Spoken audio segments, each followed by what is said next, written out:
네, 문제풀이 두 번째 시간 이어갑니다.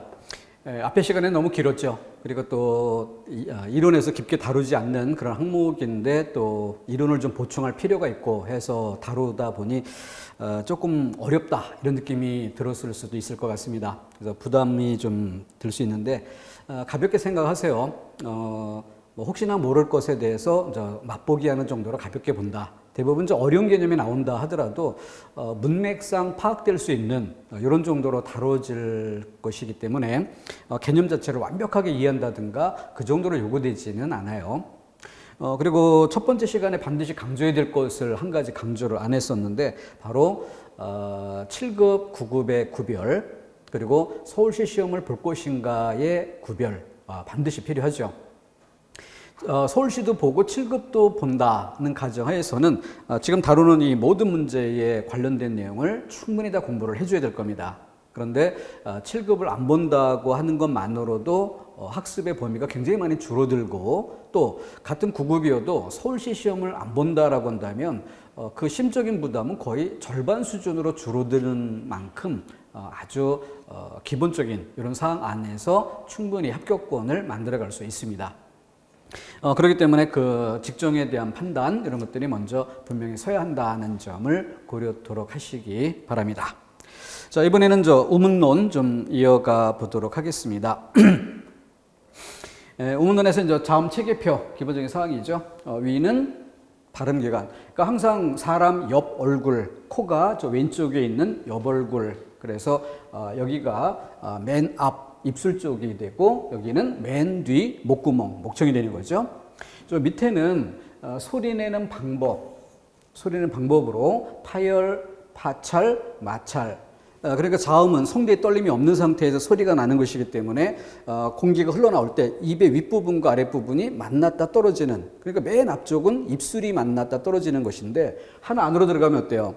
아래는 혀가 작용하는 거죠. 혀. 그러니까 이 혀가 만나는 세 개 중 얘는 혀 끝. 앞이니까. 혀가 뒤로 말릴 수는 없으니까 혀 끝. 그리고 여기는 혀 바닥. 그리고 여기는 혀 뿌리. 그러니까 혀 끝은 늘어지고 뿌리 쪽이 올라가면서 목젖 부분과 닿는 이런 양상이 되는 거죠.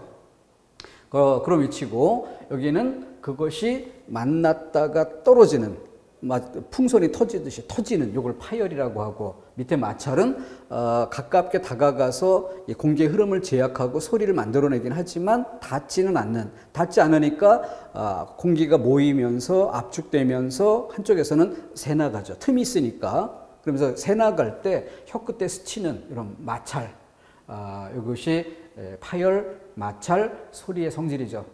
소리내는 방법. 그런데 파찰, 여기는 파열음의 성질과 이 세 번째 마찰음의 성질이 둘 다 나타나는, 그래서 붙었다 떨어지면서 파열이 이루어지고 떨어질 때는 완전히 떨어지는 게 아니라 살짝만 떨어지면서 마찰음의 성질이 남는 이런 성질이 있습니다. 근데 좀 깊이 들어가면 서울시나 그 7급 쪽에서 다룰 그런 성질을 좀 하나 더 추가한다면 여기 비음, 유음이라고 했어요. 유음은 흐르는 소리다. 흐르는 소리. 그러다 보면은 소리의 성질, 특징, 이것으로 분류했다라고도 볼 수 있어요. 그런데 비음이라고 하면 콧소리가 되죠. 그러면은 코라는 점을 말하게 되면은 이거는 어느 정도 소리가 나는 위치라고 볼 수 있는 여지가 있는 것이죠. 그죠? 그렇기 때문에 기본적인 방향이 여기가 소리나는 위치고 여기는 소리 내는 방법인데 아주 특수하게 들어가 보면 제한적으로 이것도 소리 나는 위치라고 할 수 있는 여지가 있다. 이것도 참고로 둬야겠습니다. 근데 학교 문법상 뭐 이런 부분을 기계적으로 소리 나는 위치 이렇게 설명하는 건 무리가 따르고요. 이 부분이 기본적으로 소리 내는 방법에 따른 분류이지만 코라는 그런 특징에서 소리가 나는 위치라는 면에서 살펴볼 필요도 있다. 뭐 이런 내용들을 보기로 준다든가 그런 형태로 문제를 구성해야 다룰 만한 것이지 기본적인 질서를 이렇게 넘게 되면은 이거는 학자들이 다룰 영역이기 때문에 수험생들에게 시험 문제로 제시하는 이런 자료로는 좋지는 않습니다. 하지만 너무 기계적으로만 완벽히 암기하고 있다가 그 암기된 것 이외의 건 모두 부정하는 이런 태도보다는 조금 마음의 여유를 갖자 하는 차원에서 소개를 드려보는 것입니다. 자, 그럼 11번 문제 양순음, 이 부분에 대한 얘기를 묻고 있죠. 그렇기 때문에 비읍 계열 그리고 밑에 미음 이것이 있다. 기억 맞는 것이고, 기억이 맞다면 일단 답의 범위를 1, 3번으로 줄여놓고 니은과 리을을 점검하면 되겠죠. 디귿은 점검할 필요도 없는 것이고. 그래서 니은, 양순음은 파열음과 마찰음이 골고루 발달해 있다. 파열음과 마찰음이 골고루 발달해 있다. 근데 마찰음은 여기. 그래서 설단음의 문제지 양순음의 문제가 아니었다는 점에서 니은을 지우고 바로 답을 확정할 수 있습니다. 그런 상태에서 잠정적인 답을 3번으로 표시해 놓고 디귿과 리을을 마저 점검해서 검증하는 이런 방식으로 마무리 지으면 되겠습니다. 비교적 쉬운 문제였고요. 12번 다음 설명이 옳지 않은 것. 1번에 니은, 미음, 이응은 니은, 미음, 이응 이렇게 해서 비음에 대한 설명이 되고 있죠. 그래서 유음이다. 유음은 밑에 리을을 말하는 것으로 잘못되어 있다는 점이 바로 보입니다. 국가직 9급답게 아주 기본적인 낮은 차원에서 질문되고 있음을 볼 수 있죠. 여기 비죠 13번은 7급입니다. 그것도 서울시 7급이에요. 1번 평음, 경음, 유기음. 옛날 기출문제 다룰 때도 종종 지적을 해 보이고, 우리가 우문론 문제로 이론을 점검하자라고 해서 문제 35개 정도 제시해 드렸던 거 기억날 겁니다. 거기에서도 평음, 경음 또는 격음 뭐 이런 용어를 써서 과거에 출제했던 사례가 선택지에 용어가 등장했던 바 있었죠. 같은 방식입니다. 그래서 평음, 경음 그리고 이제 유기음이라는 또 좀 새로운 단어를 이렇게 사용하고 있는데, 어쨌든 바로 뒤에 삼중체계라는 단어를 썼어요. 그러니까 삼중체계란 말에 기대서 문맥상 예사소리, 된소리, 거센소리를 이야기하는 거구나라는 점은 쉽게 힌트로 잡을 수 있는 정도죠. 내용상 전혀 난이도가 높지 않습니다. 거의 12번이나 13번 난이도는 같은 수준이라고 볼 수 있죠. 다만 차이점이 있었다면 뭐예요? 바로 수험생들에게 조금 생소할 수도 있는 한자어를 사용하는 방식. 이게 여기만이 아니라 다른 데서도 종종 나타나는 7급 문제들의 특징이죠. 그러니까 우리는 새로운 용어에 부담 갖는 이런 태도를 극복하기 위해서 기본 속성을 제대로 이해해 주는 게 필요하다. 근데 암기했던 사람들은 그런 응용력이 생기기가 어려워요. 그래서 이해하는 방식으로 꾹쭉 준비해왔던 사람들은 조금 낯선 용어가 보인다고 해도 크게 부담스러워하지 않고 쉽게 풀어갑니다. 여기서 부담을 느끼지 않았을 때 삼중체계란 단어가 눈에 잘 뜨일 거예요. 자, 그 정도에서 가볍게 보시고 14번 모음을 발음할 때 혀의 위치가 가장 높은 해서 모음을 이야기합니다. 모음 삼각도라고 하죠.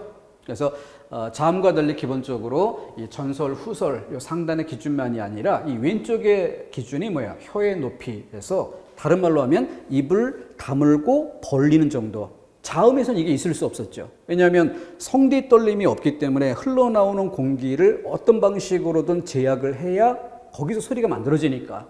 그러니까 자음은 기본적으로 입의 윗부분과 아랫부분이 항상 만났다 떨어지는 방식이어야 합니다. 고중저가 생길 수가 없어요. 그런데 모음은 유성음, 성대의 떨림으로 이미 소리가 만들어진 거죠. 이미 만들어진 소리를 아 다르고 어 다르게 또는 다르게 이렇게 구별해주는 역할이기 때문에 입모양을 조절만 해주는 거죠. 그래서 다물고 벌리고의 차이가 있다. 자, 그런데 다물었을 때는 혀가 앞뒤로 이동하는 게 자유로워요. 근데 입을 벌린 상태에서는 입을 쫙 벌렸기 때문에 벌어진 상태에서 혀가 앞뒤로 움직이는 건 쉽지가 않습니다. 그래서 우리가 사각형의 모양으로 표를 그렸지만 실제로는 삼각형 모양이 된다는 거죠. 이렇게. 그래서 실제 여기 애는 여기쯤, 애는 여기쯤 놓이는 거죠. 그래서 입을 벌린 상태에서는 혀가 앞뒤로 움직이는 폭이 좁아집니다. 그래서 이렇게 삼각형 모양이 되는 것이에요. 그 삼각형의 축이 되는 것들을 뽑아서 모음 삼각도라고 부르게 되는 것입니다. 자, 그래서 높낮이에서 가장 높은 이라고 할 때 기본적으로 이, 우 계열이 되는 것이죠. 자, 그런 것으로 답하는 그런 문제 좀 쉽게 구별해 볼 수 있을 거고, 여기서 그 우, 오, 요 차이, 우보다 오는 입이 벌어진다. 그리고 거기서 아는 더 벌어진다. 우, 오, 아. 이걸 기본 축으로 하면은 쉽게 구별해 갈 수 있을 것입니다.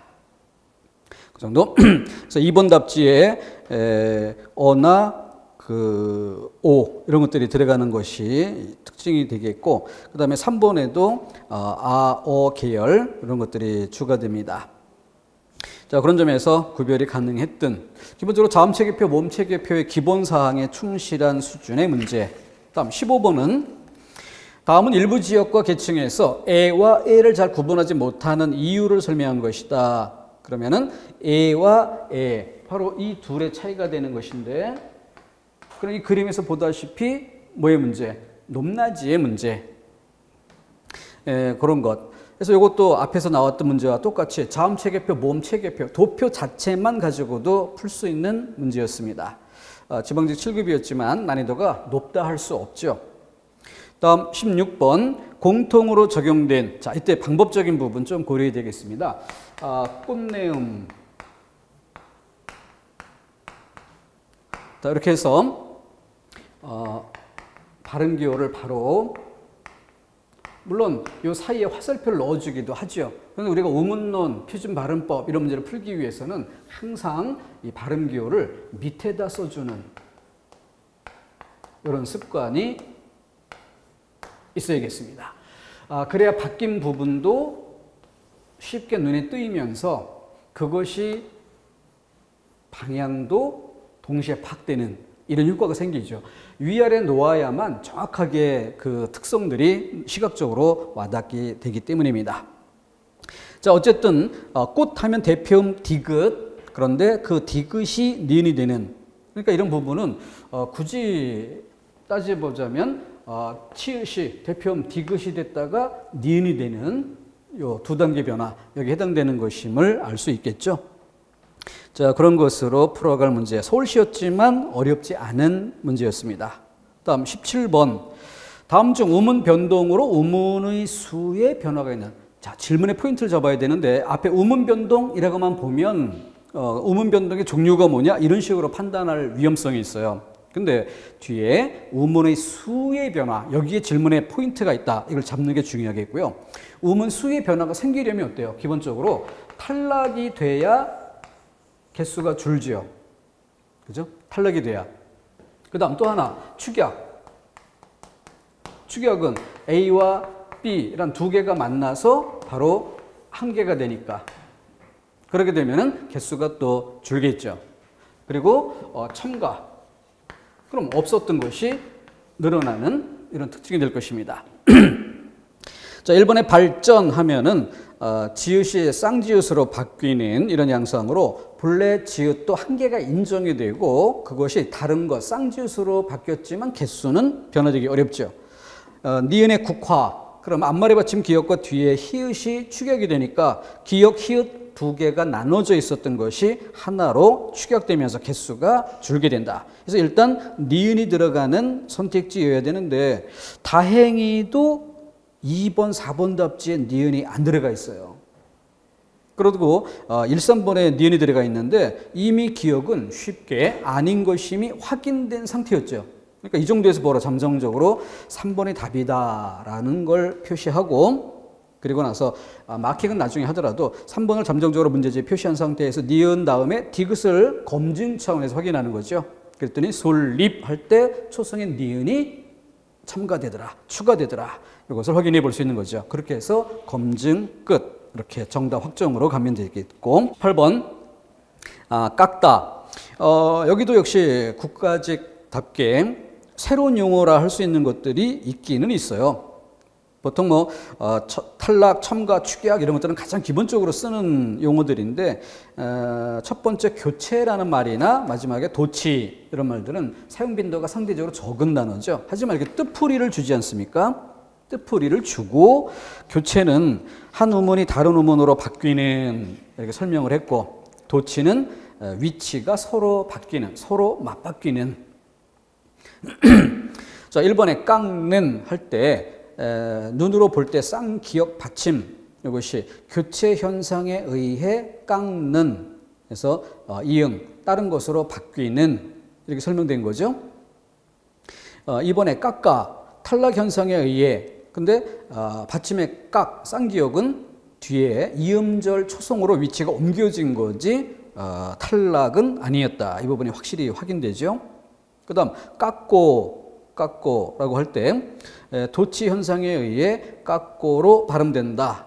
이렇게 되어 있는데 쌍자음이 앞에 쌍기역이 깍해서 대표음, 기역으로 바뀐 것이고, 그리고 고 이 부분은 쌍자음으로 바뀐 이런 내용이죠. 그래서 다른 것으로 바뀌는 것, 그래서 음은 교체 이렇게 이해를 해야 되겠고, 깍지 여기는 앞말의 그 받침 쌍기역이 기역으로, 이거는 앞에 3번에 설명한 것과 같은 그런 내용인데 뒤에 지 이 부분이 또 찌 된소리로 바뀌는 이런 양상. 자, 그러면은 3번, 4번 같은 맥락에서 똑같이 평가해 볼 수가 있겠죠. 나란히 연결 지을 수가 있게 됩니다. 그러면서 2번은 앞말의 받침이 뒤로 쓱 넘어가는 이런 양상. 그러니까 3, 4번에서 헷갈릴 수도 있는데 그것을 똑같은 패턴으로 두 개를 나란히 이렇게 설명해 주고 있다는 점을 주목해 보면 상대적으로 좀 수월하게 풀어갈 수 있지 않는가 하는 점을 볼 수 있습니다. 그게 좀 난이도를 낮춰주는 방식이라고 볼 수 있겠습니다. 다음 19번에는 우문 변동에서 갑진 할 때 지읒이 쌍지읒으로 바뀌는 이런 양상들은 그 예사소리가 된소리로 다른 우문으로 바뀌는 것이지 없었던 것이 첨가되는, 이건 아니다라는 점이 아주 확실하게 보이죠. 앞에 비읍시옷 이것은 대표음으로 바뀐 것입니다. 그래서 뒷부분에 이제 첨가 확실하게 아닌 이 부분을 통해서 X 표시할 수 있겠고, 다음 박과 앞에 18번에서도 본 것과 같은 방식이죠. 근데 적어도 축약이라는 것은 없다는 점이 쉽게 보이죠. 쉽게 보이는 것으로 OX 판단을 먼저 점검해 가는 게 필요하겠습니다. 그것으로 부족하면 좀 더 정확한 이해를 위해서 더 살펴볼 필요가 있지만 여기는 쉽게 가도 좋을 내용이죠. 그 정도. 4번 같은 경우도 역시 첨가가 나타나지 않는다. 이미 받침 자리도 있고 초성 자리도 있고 그런 상태에서 소리만 바뀌는 이런 모습이기 때문에 절대 첨가로 볼 수 없죠. 그러니까 첨가가 아니다는 점이 구별되고 축약이 아니다로 구별되는 이런 정도를 고려한다면 전혀 지방직 7급의 난이도를 갖지 못하는 아주 쉬운 내용이다는 점을 볼 수 있게 됩니다. 물론 이제 지방직이나 7급이라 한다고 해서 다 어려운 건 아니죠. 20개 문제가 다 어려울 수는 없으니까. 다음 20번 문제. 동화의 방향, 손난로라고 할 때 무엇이 바뀌는가? 이렇게 바로 밑에 써주고 나면 손난로에서 두 번째 음절의 받침이 바뀌고 있고 뒤에 것의 영향이다를 알 수 있기 때문에 역행이란 방향을 잡을 수 있게 되는 거죠. 이번에 불놀이,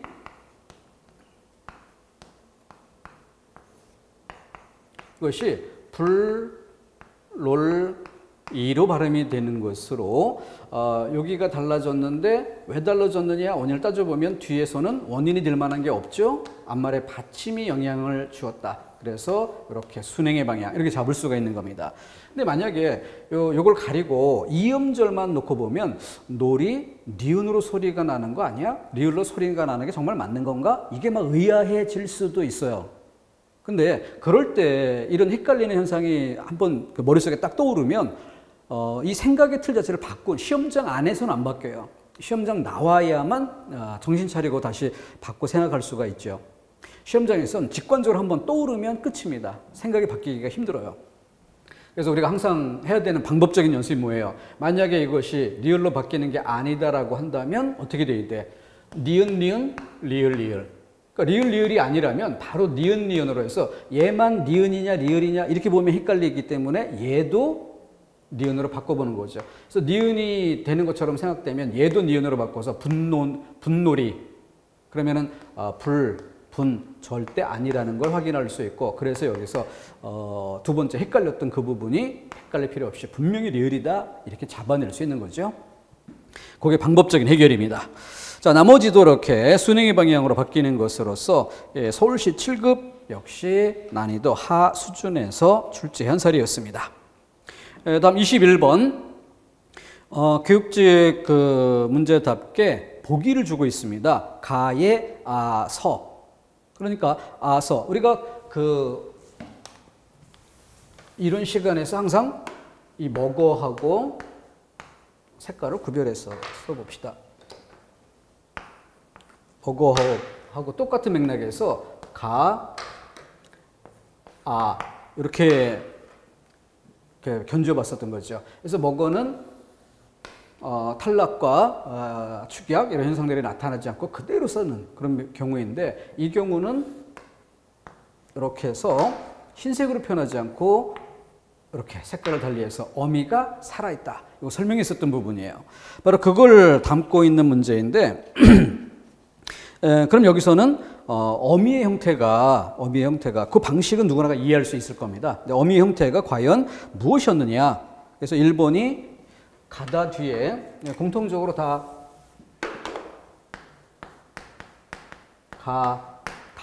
이게 붙는 것이니까 1번에는 고인가 아니면 고인가. 2번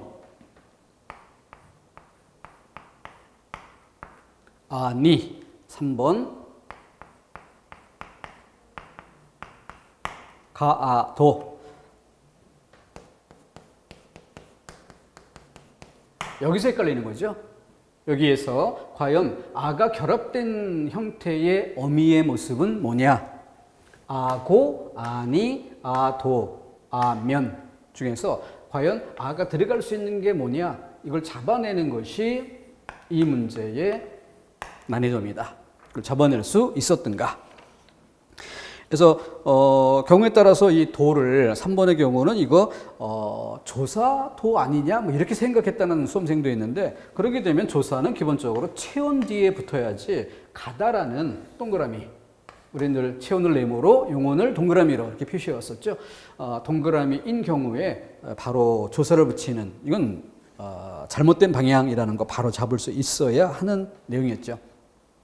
여기는 그 문법적인 그런 현상, 이것만의 문제가 아니라 어미의 본 모습이 뭐냐, 이걸 잡아내는 것에 의해 난이도가 좌우될 수 있었던 문제입니다. 그래서 수험생들이 피부로 느꼈던 난이도는 중상 정도의 난이도로 느꼈던 문제였습니다. 다음 22번은 가져라. 이거 뭐 그 이 자음 체계표 설명 끝낸 다음에 주의할 글자로 몇 개 뽑았었죠. 제일 약한 소리.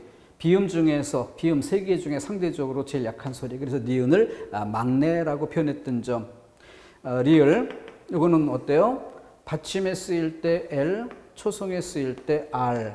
그래서 한 개 우문이지만 소리는 두 가지 소리 성질을 띈다. 이런 점에서 주의할 글자. 히읗은 바로 얘네들을 만나서 그 칸 안에 거센 소리로 만들어주는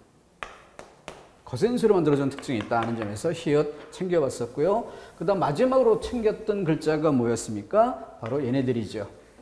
얘네들은 센 소리. 그래서 이 글자가 초성에 쓰일 때 중성의 모음이 얘가 센 만큼 모음이 약화된다. 그것으로 어와 여, 우와 유 이런 차이를 구별할 수 없게 한다. 자, 그것으로 지적했었던 부분. 그래서 그 내용에 해당되는 것으로 뭐 4번 고르는데 큰 어려움이 없는 문제. 그래서 같은 교육직에서도 앞에 21번은 좀 어렵게 느낀 면이 있고요. 어미의 형태 자체를 미리 맛보기 한 경우여야 쉽게 느낄 수 있고, 그렇지 않으면 어렵게 느낄 수 있는 부분이 있었던 거죠. 그런데 22번은 가장 기본 사항을 점검하고 있습니다. 다음 23번 리을의 발음. 그래서 상견례, 의견난, 백리 특히 상견례, 의견난 이거는 기본적으로 뭐 연습해 보던 것들 같은 항목에 있는 것들이라서 쉽게 잡을 수 있고 이 백리 요것만 발음교를 정확히 잡아내면 바로 1번에서 답할 수 있는 그런 내용이었습니다. 2번에 임진난, 공권력 자, 이런 부분이 공권력으로 발음되는 임진난은 그 앞에 상견례나 의견난 이거랑 똑같이 뭐예요? 의미상 엉뚱한 단어의 느낌을 줄 수 있기 때문에 방향이 니은으로 바뀐 경우였다. 근데 공권력 이 부분은 어땠습니까? 그렇게 다른 단어를 발음한다는 의미상의 혼란 이건 아니었는데 뭐 때문에? 발음이 불편하다. 공권력 하다 보면 혀가 꼬일 것 같은 발음하기 불편한 그런 점이 있었죠. 그것 때문에 니은으로 바뀌는 방향이었고요. 그에 비춰서 광한루 리을이 아니다 싶으면 한 글자만 보면 헷갈릴 수 있다. 두 글자를 동시에 바꾸라. 리을이 아니라면 니은 광한루 그럼 더 이상하죠. 그래서 광한루가 맞다. 그러면은 니은으로 발음되는 경우와 리을로 발음되는 경우가 다르다. 이걸 알 수 있는 거죠. 3번에도 대관령의 차이점이 있고 4번에 난로의 차이점이 있고 난로는 칼날과 함께 가장 기본적으로 예시에서 살펴보던 단어이기도 합니다. 7급 다운 난이도는 없죠. 뭐 9급 정도 선에서 활용할 만한 기본 난이도. 다음 24번. 자, 여기서 1번에 밭을 그러면은 여는 법칙, 저는 법칙에서 제1 기준은 실질 형태소를 만나는가, 형식 형태소를 만나는가 결합의 조건이죠. 근데 우선 발음해보고 판단한다. 이거는 일반인의 태도지 수험생의 태도가 아니라고 했어요. 수험생은 결합의 조건을 살핀다. 자, 그래서 밭 뒤에 조사 을 이게 붙었기 때문에 형식 형태에서 그럼 바로 이어서 밭을이라고 되어 있죠. 근데 그것을 밭을 이렇게 제시하는 경우 이거는 틀린 것인데 틀리는 이유 바로 국의 음화로 혼동을 유도하는 방식 여기 해당되는 거죠. 국의 음화를 즉각하도록. 그런데 밭을 시옷으로 바꾸는 경우는 그조차도 아닌 일상의 발음은 좀 쉽고 간단하게 발음하려고 하는 데서는 잘못이죠. 이걸 예로 들고 있습니다. 역시 서울시다운 난이도는 없는 그런 정도에서 기본으로 배치되어 있습니다. 다음 25번이 조금 그나마 살필 만한 여지가 있는데 여이의 발음을 묻고 있다. 국가직 7급 다운. 그러나 이것도 뭐 특수한 자료를 사용한 이런 정도가 아니라 보편적 자료를 사용했죠. 표준발음법에 들어있는 그 중에서 여이의 발음 중 기본사항 이응,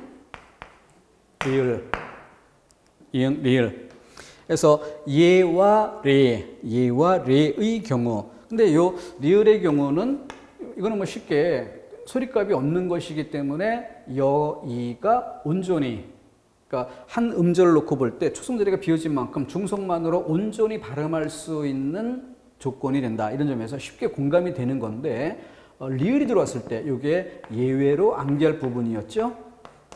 그래서 우리는 그 표준발음법 들어가면서 항상 리을은 예외다. 이 항목 말고도 리을이 나오는 경우에 예외가 뒤에 또 몇 가지가 이어지죠. 그래서 리을은 예외다라고 집중 점검해야 했던 공부해야만 했던 그런 항목임을 알 수 있을 겁니다. 그런 점에서 이 문제는 난이도를 한 중 정도 잡아볼 수 있을 것 같습니다. 자, 표준발음법의 기본 사항들을 좀 묻고 있는 그런 문제였다는 점 고려토록 하면 좋겠습니다. 이 정도에서 일단락 짓고 나머지 문제들이 더 있는데 뒤에 단원이 좀 바뀌는 그러니까 크게 넘어가서 로마자로 바뀌는 부분에서 한번 좀 끊어줘야 될 것 같아요. 그래서 나머지 문제 수 적당하게 다음 시간으로 끊어서 다뤄보도록 하겠습니다. 끊었다가 이어갑니다.